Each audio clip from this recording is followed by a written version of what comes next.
Tessék, kis ébresztő. Köszi szépen. Jó. Hihetetlen volt ez a tegnap este. Hát hallod, mikor is értünk mi haza? Hallod? Hajnali 5 körülbelül, de lassan Nikit is föl kéne költeni. Jó reggel, ebben az ágyban csak én lakok, de várj, itt van hely, ha kéred. Jó reggel, még csak fél napja és meglettem már, nem bánom, hogy élek. Hoztam egy kis ébresztőt. És sem bírok kelni. Pedig jó lenne, mert már elég késő van. Van vagy 10 óra. Hogy érzed magadat? Nem bírok felkelni. Jó a hangod. Ja. Nagyon hosszú éjszaka volt.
Borzalmas volt ez a nap. Borzalmas, tényleg.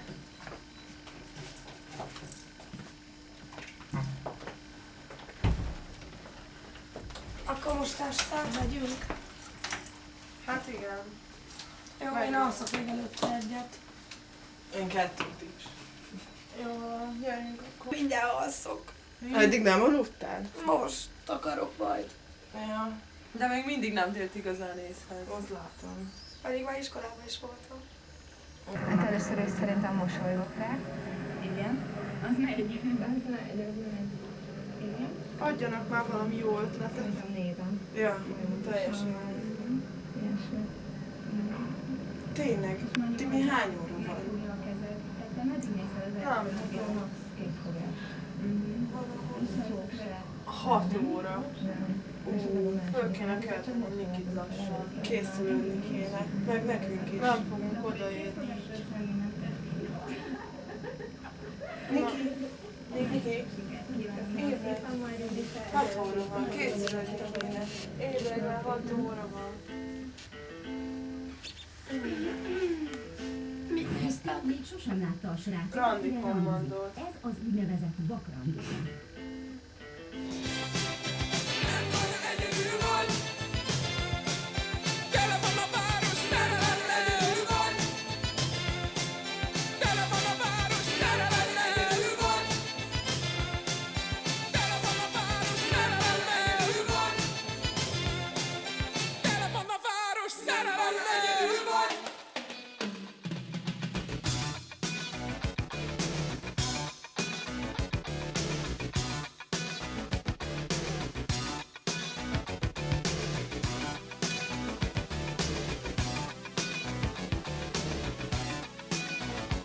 Nagyon jól éreztem magam házszal.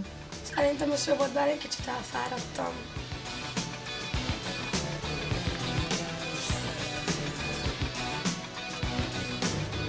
Annyira hihetetlen ez az egész. Nem hiszem el, úristen, annyira durva.